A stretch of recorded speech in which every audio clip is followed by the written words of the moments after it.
To Build a Fire by Jack London.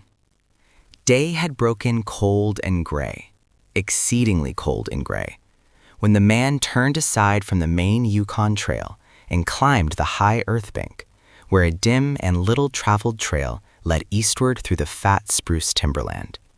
It was a steep bank, and he paused for breath at the top, excusing the act to himself by looking at his watch. It was 9 o'clock. There was no sun nor hint of sun, though there was not a cloud in the sky. It was a clear day, and yet there seemed an intangible pall over the face of things, a subtle gloom that made the day dark, and that was due to the absence of sun. This fact did not worry the man. He was used to the lack of sun. It had been days since he had seen the sun, and he knew that a few more days must pass before that cheerful orb, due south, would just peep above the skyline and dip immediately from view. The man flung a look back along the way he had come. The Yukon lay a mile wide and hidden under 3 feet of ice. On top of this ice were as many feet of snow. It was all pure white, rolling in gentle undulations where the ice jams of the freeze-up had formed. North and south, as far as his eye could see, it was unbroken white, save for a dark hairline that curved and twisted from around the spruce-covered island to the south, and that curved and twisted away into the north, where it disappeared behind another spruce-covered island. This dark hairline was the trail, the main trail, that led south 500 miles to the Chilkoot Pass, Dye, and Saltwater, and that led north 70 miles to Dawson, and still on to the north 1,000 miles to Nulato, and finally to St. Michael on Bering Sea, 1,000 miles and half 1,000 more. But all this, the mysterious, far-reaching hairline trail, the absence of sun from the sky, the tremendous cold, and the strangeness and weirdness of it all, made no impression on the man. It was not because he was long used to it. He was a newcomer in the land, a Chicako, and this was his first winter. The trouble with him was that he was without imagination. He was quick and alert in the things of life, but only in the things and not in the significances. 50 degrees below zero meant 80-odd degrees of frost. Such fact impressed him as being cold and uncomfortable, and that was all. It did not lead him to meditate upon his frailty as a creature of temperature, and upon man's frailty in general, able only to live within certain narrow limits of heat and cold. And from there on, it did not lead him to the conjectural field of immortality and man's place in the universe. 50 degrees below zero stood for a bite of frost that hurt, and that must be guarded against by the use of mittens, ear flops, warm moccasins, and thick socks. 50 degrees below zero was to him just precisely 50 degrees below zero. That there should be anything more to it than that was a thought that never entered his head. As he turned to go on, he spat speculatively. There was a sharp, explosive crackle that startled him. He spat again, and again in the air before it could fall to the snow. The spittle crackled. He knew that at 50 below, spittle crackled on the snow, but this spittle had crackled in the air. Undoubtedly, it was colder than 50 below. How much colder, he did not know. But the temperature did not matter. He was bound for the old claim on the left fork of Henderson Creek, where the boys were already. They had come over across the divide from the Indian Creek country, while he had come the roundabout way to take a look at the possibilities of getting out logs in the spring from the islands in the Yukon. He would be into camp by 6 o'clock. A bit after dark, it was true, but the boys would be there, a fire would be going, and a hot supper would be ready. As for lunch, he pressed his hand against the protruding bundle under his jacket. It was also under his shirt, wrapped up in a handkerchief and lying against the naked skin. It was the only way to keep the biscuits from freezing. He smiled agreeably to himself as he thought of those biscuits, each cut open and sopped in bacon grease, and each enclosing a generous slice of fried bacon. He plunged in among the big spruce trees. The trail was faint. A foot of snow had fallen since the last sled had passed over, and he was glad he was without a sled, traveling light. In fact, he carried nothing but the lunch wrapped in a handkerchief. He was surprised, however, at the cold. It certainly was cold, he concluded, as he rubbed his numbed nose and cheekbones with his mittened hand. He was a warm-whiskered man, but the hair on his face did not protect the high cheekbones and the eager nose that thrust itself aggressively into the frosty air. At the man's heels trotted a dog, a big native husky, the proper wolf dog, gray-coated, and without any visible or temperamental difference from its brother, the wild wolf. The animal was depressed by the tremendous cold. It knew that it was no time for traveling. Its instinct told it a truer tale than was told to the man by the man's judgment. In reality, it was not merely colder than 50 below zero. It was colder than 60 below, then 70 below. It was 75 below zero. Since the freezing point is 32 above zero, it meant that 107 degrees of frost obtained. The dog did not know anything about thermometers. Possibly in its brain there was no sharp consciousness of a condition of very cold, such as was in the man's brain. But the brute had its instinct. It experienced a vague but menacing apprehension that subdued it, and made it slink along at the man's heels, and that made it question eagerly every unwanted movement of the man, as if expecting him to go into camp, or to seek shelter somewhere and build a fire. The dog had learned fire, and it wanted fire, or else to burrow under the snow and cuddle its warmth away from the air. The frozen moisture of its breathing had settled on its fur in a fine powder of frost, and especially were its jowls, muzzle, and eyelashes whitened by its crystalled breath. The man's red beard and mustache were likewise frosted, but more solidly, the deposit taking the form of ice and increasing with every warm, moist breath he exhaled. Also, the man was chewing tobacco, and the muzzle of ice held his lips so rigidly that he was unable to clear his chin when he expelled the juice. The result was that a crystal beard of the color and solidity of amber was increasing its length on his chin. If he fell down, it would shatter itself, like glass, into brittle fragments. But he did not mind the appendage. It was the penalty all tobacco chewers paid in that country, and he had been out before in 2 cold snaps. They had not been so cold as this, he knew, but by the spirit thermometer at 60 mile, he knew they had been registered at 50 below and at 55. He held on through the level stretch of woods for several miles, crossed a wide flat of niggerheads, and dropped down a bank to the frozen bed of a small stream. This was Henderson Creek, and he knew he was 10 miles from the forks. He looked at his watch. It was 10 o'clock. He was making 4 miles an hour, and he calculated that he would arrive at the forks at 12:30. He decided to celebrate that event by eating his lunch there. The dog dropped in again at his heels, with a tail drooping discouragement, as the man swung along the creek bed. The furrow of the old sled trail was plainly visible, but a dozen inches of snow covered the marks of the last runners. In a month, no man had come up or down that silent creek. The man held steadily on. He was not much given to thinking, and just then particularly he had nothing to think about save that he would eat lunch at the forks, and that at 6 o'clock he would be in camp with the boys. There was nobody to talk to, and had there been, speech would have been impossible because of the ice muzzle on his mouth. So he continued monotonously to chew tobacco and to increase the length of his amber beard. Once in a while, the thought reiterated itself that it was very cold, and that he had never experienced such cold. As he walked along, he rubbed his cheekbones and nose with the back of his mittened hand. He did this automatically, now and again changing hands. But rub as he would, the instant he stopped, his cheekbones went numb, and the following instant the end of his nose went numb. He was sure to frost his cheeks, he knew that, and experienced a pang of regret that he had not devised a nose strap of the sort Bud wore in cold snaps. Such a strap passed across the cheeks as well and saved them. But it didn't matter much after all. What were frosted cheeks? A bit painful, that was all. They were never serious. Empty as the man's mind was of thoughts, he was keenly observant, and he noticed the changes in the creek, the curves and bends and timber jams, and always he sharply noted where he placed his feet. Once, coming around a bend, he shied abruptly, like a startled horse, curved away from the place where he had been walking, and retreated several paces back along the trail. The creek he knew was frozen clear to the bottom. No creek could contain water in that Arctic winter, but he knew also that there were springs that bubbled out from the hillsides and ran along under the snow and on top the ice of the creek.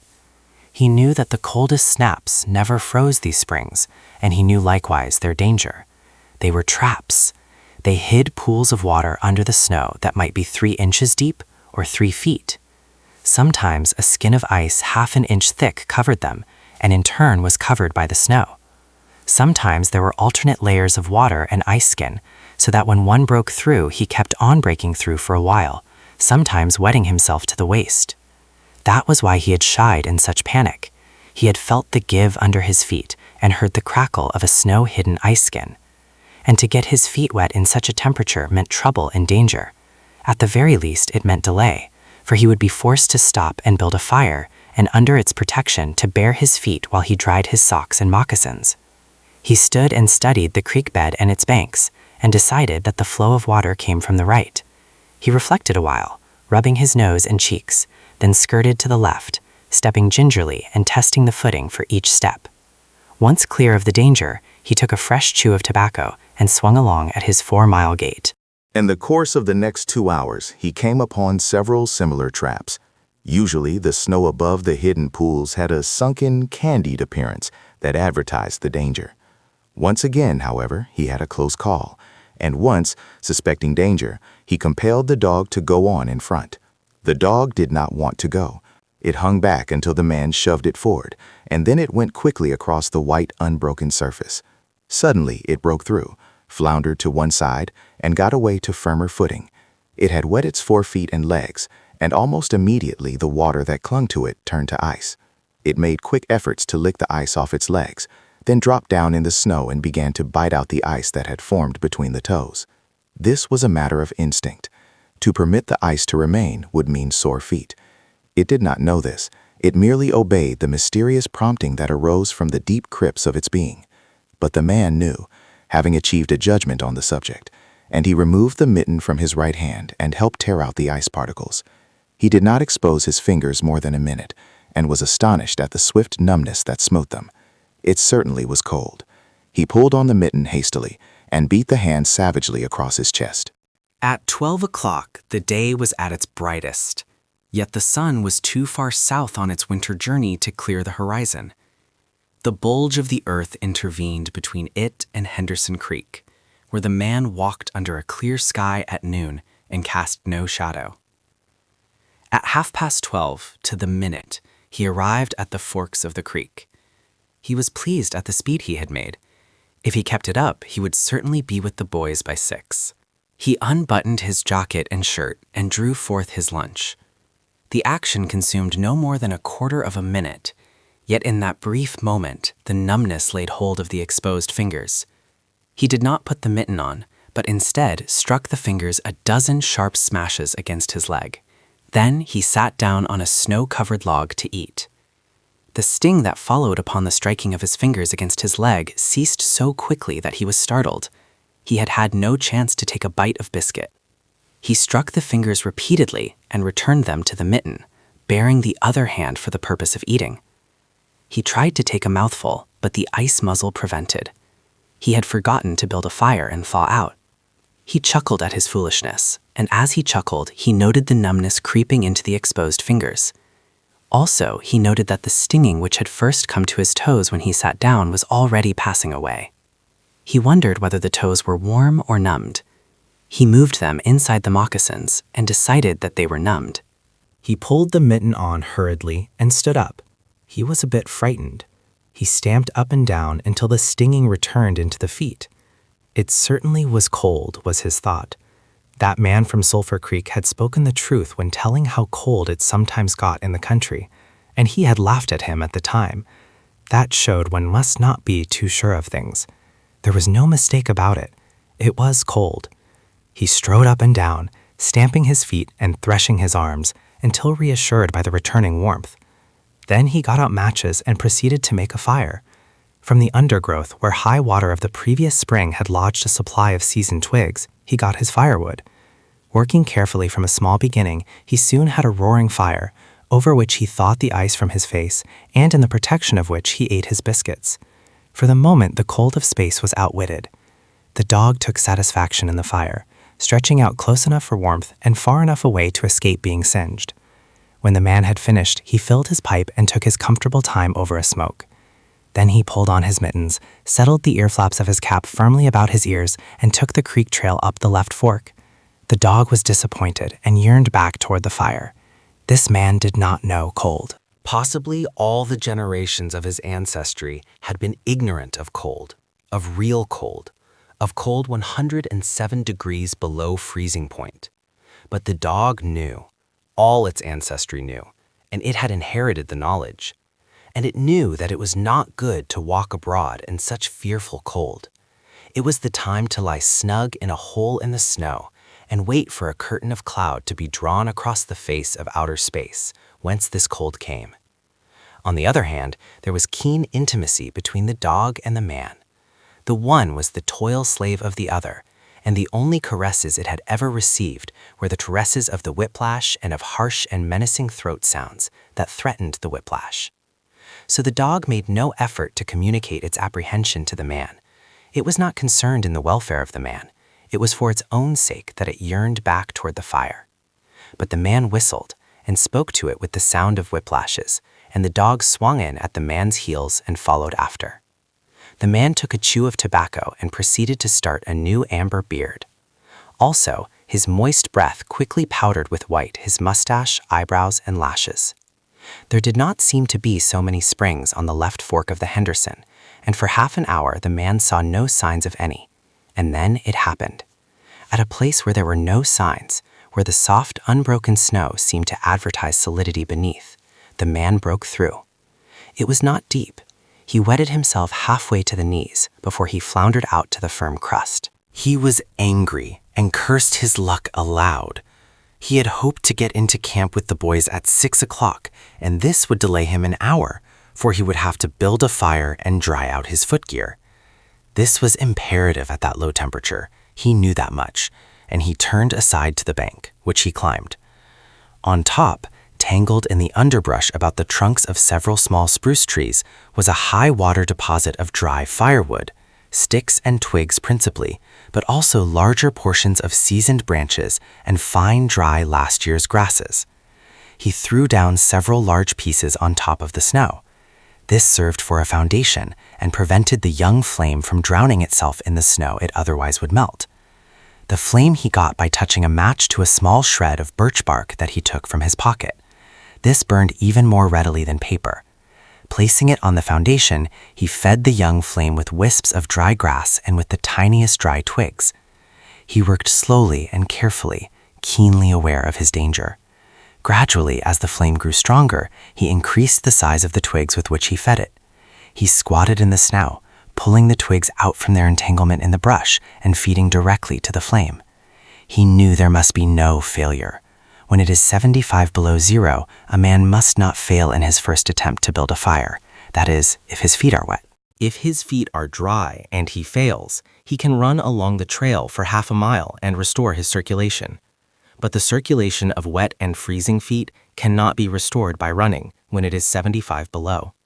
No matter how fast he runs, the wet feet will freeze the harder. All this the man knew. The old-timer on Sulphur Creek had told him about it the previous fall, and now he was appreciating the advice. Already all sensation had gone out of his feet. To build the fire, he had been forced to remove his mittens, and the fingers had quickly gone numb. His pace of 4 miles an hour had kept his heart pumping blood to the surface of his body and to all the extremities. But the instant he stopped, the action of the pump eased down. The cold of space smote the unprotected tip of the planet, and he, being on that unprotected tip, received the full force of the blow. The blood of his body recoiled before it. The blood was alive, like the dog, and like the dog, it wanted to hide away and cover itself up from the fearful cold. So long as he walked 4 miles an hour, he pumped that blood, willy-nilly, to the surface. But now it ebbed away and sank down into the recesses of his body. The extremities were the first to feel its absence. His wet feet froze the faster, and his exposed fingers numbed the faster, though they had not yet begun to freeze. Nose and cheeks were already freezing, while the skin of all his body chilled as it lost its blood. But he was safe. Toes and nose and cheeks would be only touched by the frost, for the fire was beginning to burn with strength. He was feeding it with twigs the size of his finger. In another minute, he would be able to feed it with branches the size of his wrist, and then he could remove his wet footgear, and while it dried, he could keep his naked feet warm by the fire, rubbing them at first, of course, with snow.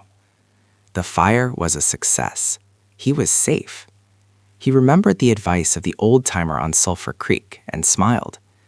The old-timer had been very serious in laying down the law that no man must travel alone in the Klondike after 50 below.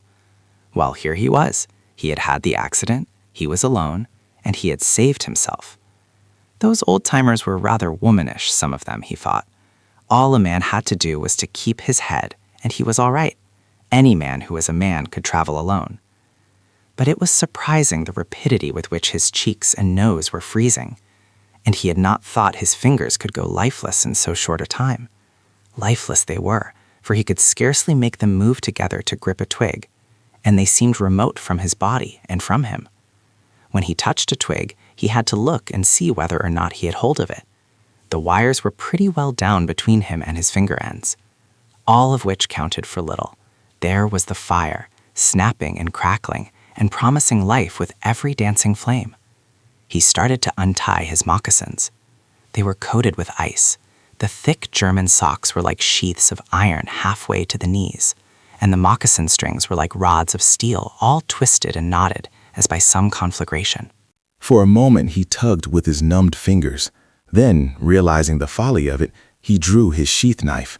But before he could cut the strings, it happened. It was his own fault, or rather his mistake. He should not have built the fire under the spruce tree. He should have built it in the open. But it had been easier to pull the twigs from the brush and drop them directly on the fire. Now the tree under which he had done this carried a weight of snow on its boughs. No wind had blown for weeks, and each bough was fully freighted.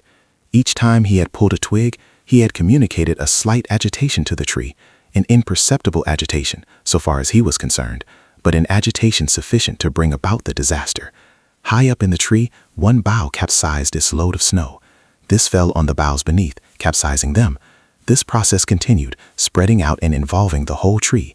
It grew like an avalanche, and it descended without warning upon the man and the fire was blotted out. Where it had burned was a mantle of fresh and disordered snow. The man was shocked. It was as though he had just heard his own sentence of death. For a moment he sat and stared at the spot where the fire had been. Then he grew very calm. Perhaps the old-timer on Sulphur Creek was right. If he had only had a trailmate, he would have been in no danger now. The trailmate could have built the fire. Well, it was up to him to build the fire over again, and this second time there must be no failure. Even if he succeeded, he would most likely lose some toes. His feet must be badly frozen by now, and there would be some time before the second fire was ready. Such were his thoughts, but he did not sit and think them. He was busy all the time they were passing through his mind. He made a new foundation for a fire, this time in the open, where no treacherous tree could blot it out. Next, he gathered dry grasses and tiny twigs from the high-water flotsam. He could not bring his fingers together to pull them out, but he was able to gather them by the handful. In this way, he got many rotten twigs and bits of green moss that were undesirable, but it was the best he could do. He worked methodically, even collecting an armful of the larger branches to be used later when the fire gathered strength.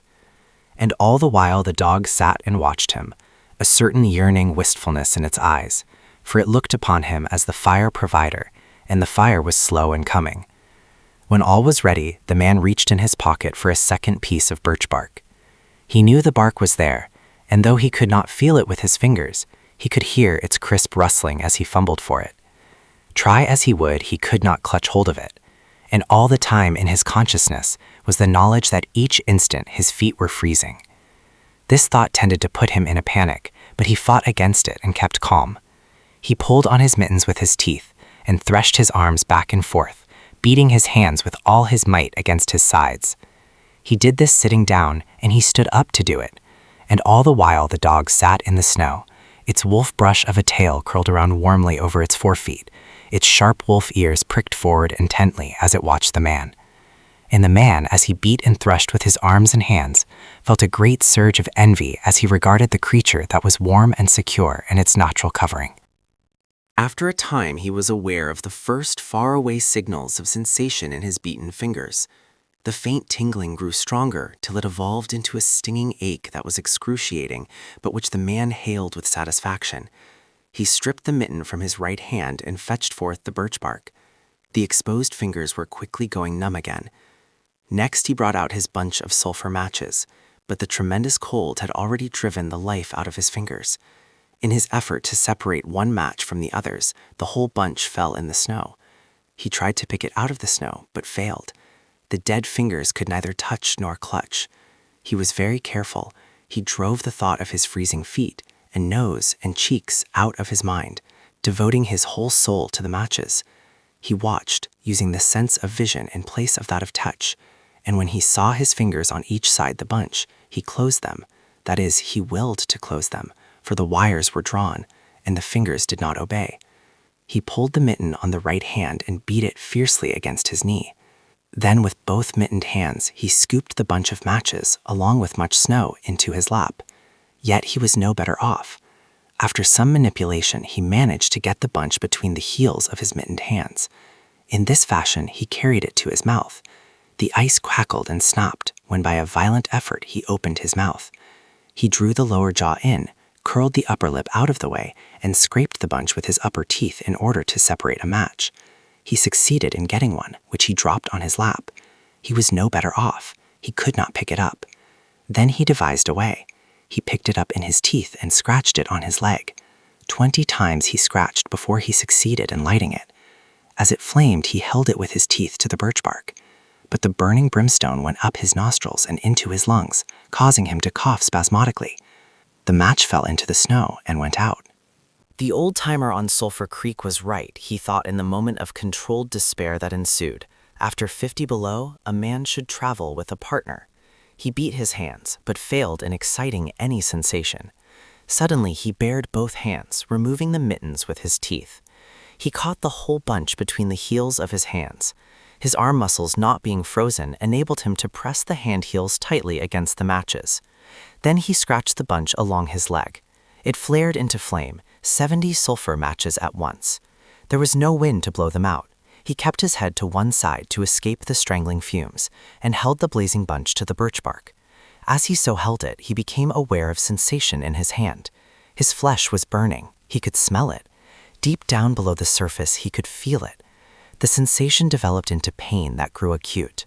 And still he endured it, holding the flame of the matches clumsily to the bark that would not light readily because his own burning hands were in the way, absorbing most of the flame. At last, when he could endure no more, he jerked his hands apart. The blazing matches fell sizzling into the snow, but the birch bark was alight. He began laying dry grasses and the tiniest twigs on the flame. He could not pick and choose, for he had to lift the fuel between the heels of his hands. Small pieces of rotten wood and green moss clung to the twigs, and he bit them off as well as he could with his teeth. He cherished the flame carefully and awkwardly. It meant life, and it must not perish. The withdrawal of blood from the surface of his body now made him begin to shiver, and he grew more awkward. A large piece of green moss fell squarely on the little fire. He tried to poke it out with his fingers, but his shivering frame made him poke too far, and he disrupted the nucleus of the little fire, the burning grasses and tiny twigs separating and scattering. He tried to poke them together again, but in spite of the tenseness of the effort, his shivering got away with him, and the twigs were hopelessly scattered. Each twig gushed a puff of smoke and went out. The fire provider had failed. As he looked apathetically about him, his eyes chanced on the dog, sitting across the ruins of the fire from him, in the snow, making restless hunching movements, slightly lifting one forefoot and then the other, shifting its weight back and forth on them with wistful eagerness. The sight of the dog put a wild idea into his head. He remembered the tale of the man, caught in a blizzard, who killed a steer and crawled inside the carcass, and so was saved. He would kill the dog and bury his hands in the warm body until the numbness went out of them. Then he could build another fire. He spoke to the dog, calling it to him, but in his voice was a strange note of fear that frightened the animal, who had never known the man to speak in such a way before. Something was the matter, and its suspicious nature sensed danger. It knew not what danger, but somewhere, somehow, in its brain arose an apprehension of the man.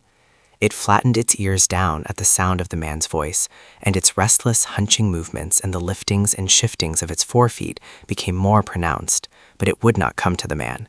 He got on his hands and knees and crawled toward the dog. This unusual posture again excited suspicion, and the animal sidled mincingly away. The man sat up in the snow for a moment and struggled for calmness. Then he pulled on his mittens by means of his teeth and got upon his feet. He glanced down at first in order to assure himself that he was really standing up, for the absence of sensation in his feet left him unrelated to the earth. His erect position in itself started to drive the webs of suspicion from the dog's mind, and when he spoke peremptorily, with the sound of whiplashes in his voice, the dog rendered its customary allegiance and came to him. As it came within reaching distance, the man lost his control. His arms flashed out to the dog, and he experienced genuine surprise when he discovered that his hands could not clutch, that there was neither bend nor feeling in the lingers. He had forgotten for the moment that they were frozen, and that they were freezing more and more. All this happened quickly, and before the animal could get away, he encircled its body with its arms. He sat down in the snow, and in this fashion held the dog, while it snarled and whined and struggled. But it was all he could do, hold its body encircled in his arms and sit there. He realized that he could not kill the dog. There was no way to do it. With his helpless hands, he could neither draw nor hold his sheath knife, nor throttle the animal. He released it, and it plunged wildly away, with tail between its legs and still snarling. It halted 40 feet away and surveyed him curiously, with ears sharply pricked forward. The man looked down at his hands in order to locate them, and found them hanging on the ends of his arms. It struck him as curious that one should have to use his eyes in order to find out where his hands were. He began threshing his arms back and forth, beating the mittened hands against his sides. He did this for 5 minutes, violently, and his heart pumped enough blood up to the surface to put a stop to his shivering. But no sensation was aroused in the hands. He had an impression that they hung like weights on the ends of his arms, but when he tried to run the impression down, he could not find it. A certain fear of death, dull and oppressive, came to him. This fear quickly became poignant as he realized that it was no longer a mere matter of freezing his fingers and toes, or of losing his hands and feet, but that it was a matter of life and death, with the chances against him. This threw him into a panic, and he turned and ran up the creek bed along the old dim trail. The dog joined in behind and kept up with him. He ran blindly, without intention, in fear such as he had never known in his life. Slowly, as he plowed and floundered through the snow, he began to see things again. The banks of the creek, the old timber jams, the leafless aspens, and the sky. The running made him feel better. He did not shiver. Maybe if he ran on, his feet would thaw out. And anyway, if he ran far enough, he would reach camp and the boys. Without doubt, he would lose some fingers and toes and some of his face, but the boys would take care of him and save the rest of him when he got there. And at the same time, there was another thought in his mind that said he would never get to the camp and the boys, that it was too many miles away, that the freezing had too great a start on him, and that he would soon be stiff and dead. This thought he kept in the background and refused to consider. Sometimes it pushed itself forward and demanded to be heard, but he thrust it back and strove to think of other things. It struck him as curious that he could run at all on feet so frozen that he could not feel them when they struck the earth and took the weight of his body. He seemed to himself to skim along above the surface and to have no connection with the earth. Somewhere he had once seen a winged Mercury, and he wondered if Mercury felt as he felt when skimming over the earth. His theory of running until he reached camp and the boys had one flaw in it. He lacked the endurance. Several times he stumbled, and finally he tottered, crumpled up, and fell. When he tried to rise, he failed. He must sit and rest, he decided, and next time he would merely walk and keep on going. As he sat and regained his breath, he noted that he was feeling quite warm and comfortable. He was not shivering, and it even seemed that a warm glow had come to his chest and trunk. And yet, when he touched his nose or cheeks, there was no sensation. Running would not thaw them out, nor would it thaw out his hands and feet. Then the thought came to him that the frozen portions of his body must be extending. He tried to keep this thought down, to forget it, to think of something else. He was aware of the panicky feeling that it caused, and he was afraid of the panic. But the thought asserted itself and persisted, until it produced a vision of his body totally frozen. This was too much, and he made another wild run along the trail. Once he slowed down to a walk, but the thought of the freezing extending itself made him run again. And all the time the dog ran with him, at his heels. When he fell down a second time, it curled its tail over its forefeet and sat in front of him, facing him, curiously eager and intent. The warmth and security of the animal angered him, and he cursed it till it flattened down its ears appeasingly. This time the shivering came more quickly upon the man. He was losing in his battle with the frost. It was creeping into his body from all sides. The thought of it drove him on, but he ran no more than 100 feet when he staggered and pitched headlong. It was his last panic. When he had recovered his breath and control, he sat up and entertained in his mind the conception of meeting death with dignity. However, the conception did not come to him in such terms. His idea of it was that he had been making a fool of himself, running around like a chicken with its head cut off. Such was the simile that occurred to him. Well, he was bound to freeze anyway, and he might as well take it decently. With this newfound peace of mind came the first glimmerings of drowsiness. A good idea, he thought, to sleep off to death. It was like taking an anesthetic. Freezing was not so bad as people thought. There were lots worse ways to die. He pictured the boys finding his body next day. Suddenly, he found himself with them, coming along the trail and looking for himself. And still with them, he came around a turn in the trail and found himself lying in the snow. He did not belong with himself anymore, for even then he was out of himself, standing with the boys and looking at himself in the snow. It certainly was cold, was his thought. When he got back to the States, he could tell the folks what real cold was. He drifted on from this to a vision of the old-timer on Sulphur Creek. He could see him quite clearly, warm and comfortable, and smoking a pipe. "You were right, old hoss. You were right," the man mumbled to the old-timer of Sulphur Creek. Then the man drowsed off into what seemed to him the most comfortable and satisfying sleep he had ever known. The dog sat facing him and waiting. The brief day drew to a close in a long, slow twilight. There were no signs of a fire to be made, and besides, never in the dog's experience had it known a man to sit like that in the snow and make no fire. As the twilight drew on, its eager yearning for the fire mastered it, and with a great lifting and shifting of forefeet, it whined softly, then flattened its ears down in anticipation of being chidden by the man. But the man remained silent. Later, the dog whined loudly, and still later it crept close to the man and caught the scent of death. This made the animal bristle and back away. A little longer it delayed, howling under the stars that leaped and danced and shone brightly in the cold sky. Then it turned and trotted up the trail in the direction of the camp it knew, where were the other food providers and fire providers. I hope you enjoyed Jack London's To Build a Fire. What struck me most was the contrast between the man's clinical logic and the dog's ancestral instinct. It's a powerful reminder that nature is indifferent to human ego. For this production, I used our multi-speaker AI system and specifically fine-tuned the vocal textures to capture the progressive numbness and desperation in the man's voice as the cold sets in. Which classic should we tackle next? Let me know in the comments.